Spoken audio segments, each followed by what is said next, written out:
कुछ ऐसे लोग थे जो जानबूझ के अपने अल्टीरियर डिजाइन, अपने षड्यंत्र के कारण, अपने मकसद के कारण पॉट बॉइलिंग अर्थात इस पूरे विषय को जीवित रखने का काम कर रहे थे और अतथ्य प्रस्तुत कर रहे थे। एक बहुत ही गंभीर विषय को लेकर भारतीय जनता पार्टी ने आज ये प्रेस कॉन्फ्रेंस बुलाया है और आप सभी जानते हैं गुजरात दंगे 2002 में जिस प्रकार से तत्कालीन मुख्यमंत्री गुजरात के और वर्तमान के हमारे प्रधानमंत्री माननीय मोदी जी को अपमानित और उन्हें बदनाम करने की चेष्टा उस समय की political party, ruling political party Congress ने जिस प्रकार का षड्यंत्र रच के किया था, समय के साथ धीरे धीरे परत दर परत सच्चाई सामने आ रही है। आप सबको अवगत है कि चंद हफ्तों पहले सुप्रीम कोर्ट में जब यह केस कंक्लूड किया था तो सुप्रीम कोर्ट ने कुछ सख्त टिप्पणी की थी। केवल टू रिफ्रेश द मेमोरी, आपके याददाश्त को ताजा करने के लिए वो 2 लाइन सुप्रीम कोर्ट से मैं पढ़ना चाहता हूं, क्योंकि आज जो प्रेस कॉन्फ्रेंस है इसी संदर्भ में है। सुप्रीम कोर्ट ने कहा था क्लीन चिट देते हुए नरेंद्र मोदी जी को कि the proceedings have been pursued for the last 16 years to keep the pot boiling, obviously for ulterior design. All those involved in such abuse of process need to be in the dock and proceeded with in accordance with the law. कुछ ऐसे लोग थे जो जानबूझ के अपने ulterior design, अपने षड्यंत्र के कारण, अपने मकसद के कारण पॉट बॉइलिंग अर्थात इस पूरे विषय को जीवित रखने का काम कर रहे थे और अतथ्य प्रस्तुत कर रहे थे। अब समय आ गया है, यह सुप्रीम कोर्ट ने कहा था कि इन लोगों के ऊपर भी कानून का सिकंजा कसे और इन लोगों को भी जुडिशियल ट्रायल फेस करना पड़े। यह सुप्रीम कोर्ट की सख्त टिप्पणी थी और मीडिया ने रिपोर्ट किया था। इसके पश्चात कुछ लोगों की गिरफ्तारी हुई। Teesta Setalvad, B Shri Kumar, IPS officer Sanjiv Bhatt, कुछ लोग गिरफ्तार हुए। उनके ऊपर एक एसआईटी बैठाया गया था। आज सुबह से मीडिया रिपोर्ट के माध्यम से देश देख रही है कि ये जो एसआईटी है, एसआईटी ने अपने एफिडेविट को कोर्ट में सबमिट किया है।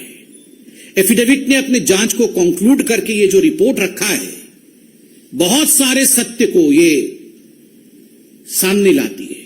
It reveals shocking truth, shocking facts have come to the fore after the SIT report in front of the court.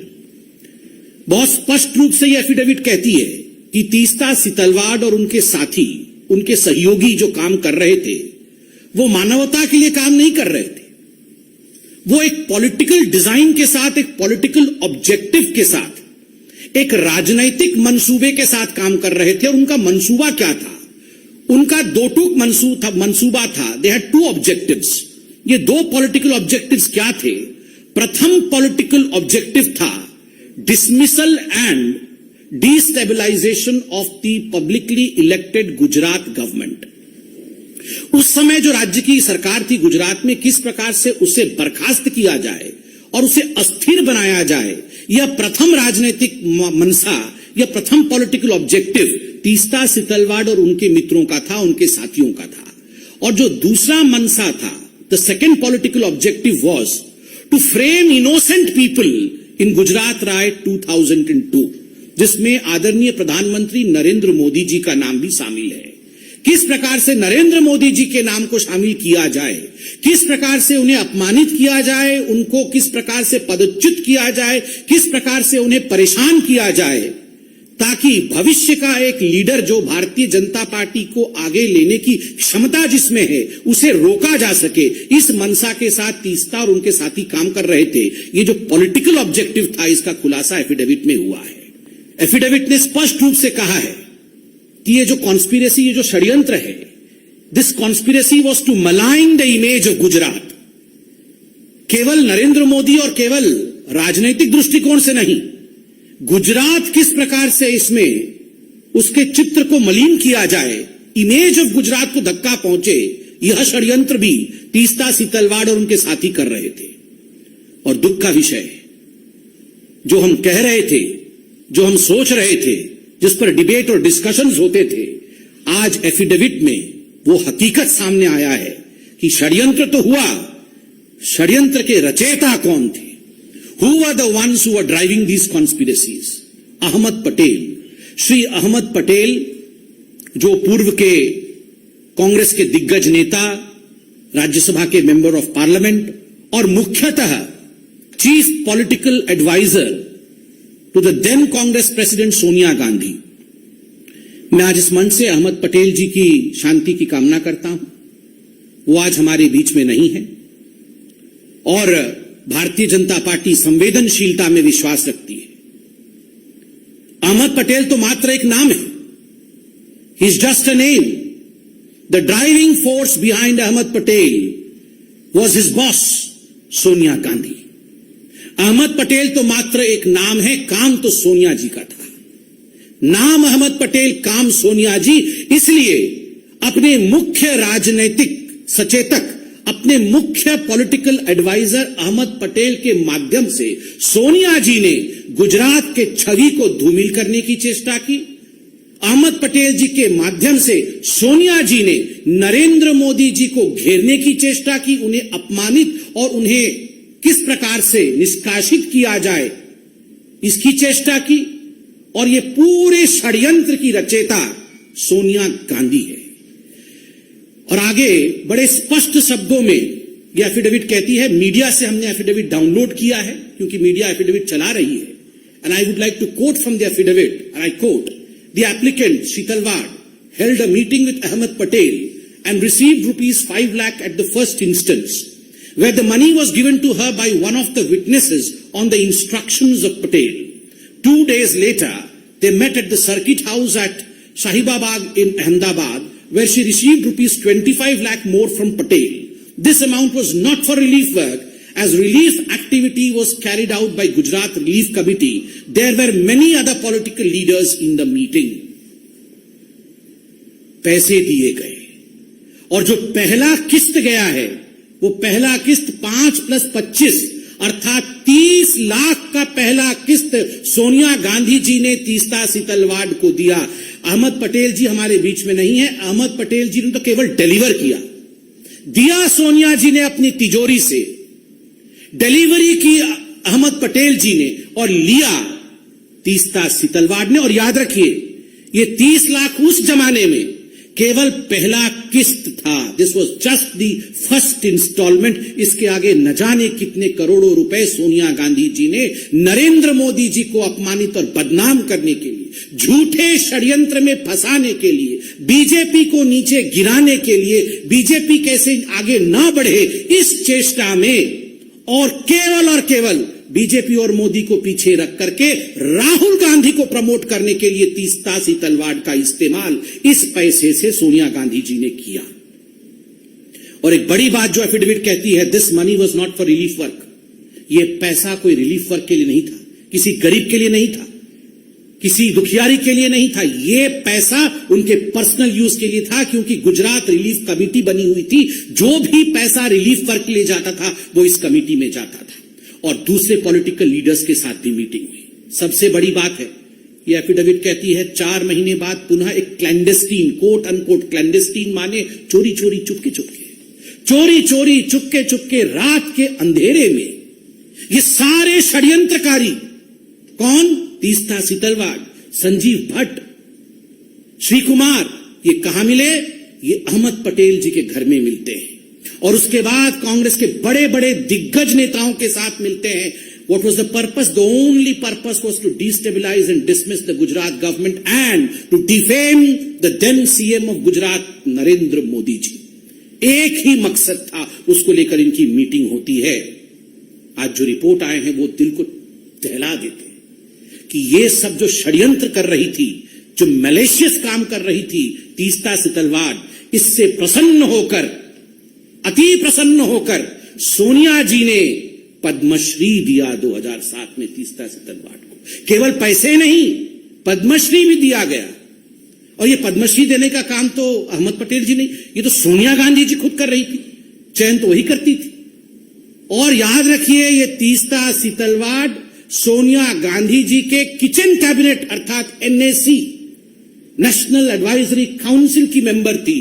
Teesta Setalvad was one of the coveted members, a revered member of the National Advisory Committee of Sonia Gandhi, which was a non-constitutional body, and she worked according to the advices of Teesta Setalvad. बंधुगण, आज अखबारों में यह भी छपा है कि तीस्ता सितलवाड़ राज्यसभा की सीट चाहती थी, राज्यसभा का नॉमिनेशन चाहती थी.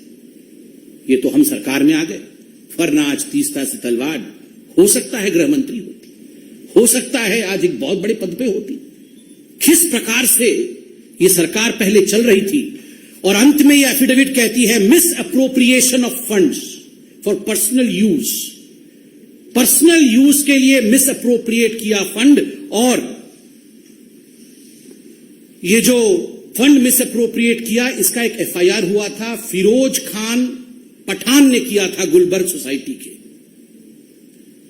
गुलबर्ग सोसाइटी के खुद फिरोज खान पठान ने किया था कि पैसा तो हमारे नाम पे इकट्ठा किया, म्यूजियम बनाएंगे ऐसा कहा, किंतु ये सारे पैसे आपने खर्च किए अपने ऊपर. और मैं आज एक मोटा सा दस्तावेज लेके आया हूं. ये जो दस्तावेज है ये बीजेपी का दस्तावेज नहीं, ये हाई कोर्ट ऑफ गुजरात का जजमेंट है. आप सोचिए जरा, सुनिए जरा, मैं पढ़ता हूं.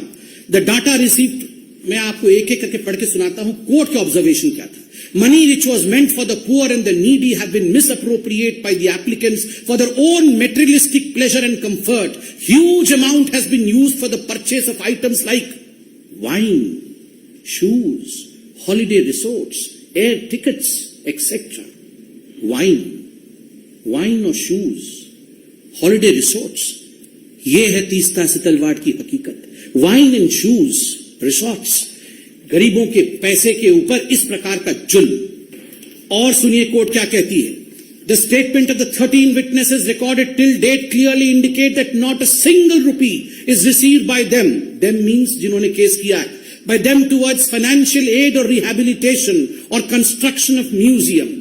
Investigation has revealed that it is only after the publication of interviews, photographs, articles relating to the Gujarat riots, and more particularly after the massive campaign in 2008 onwards for collecting funds for establishment of the Museum of Resistance for the Gulbarg Society, that the funds started flowing into the two NGOs in crores, 44% of which in Sabrang Trust and 35% to the CJP have been transferred into personal accounts. Crores were transferred into personal accounts, a court कहती है.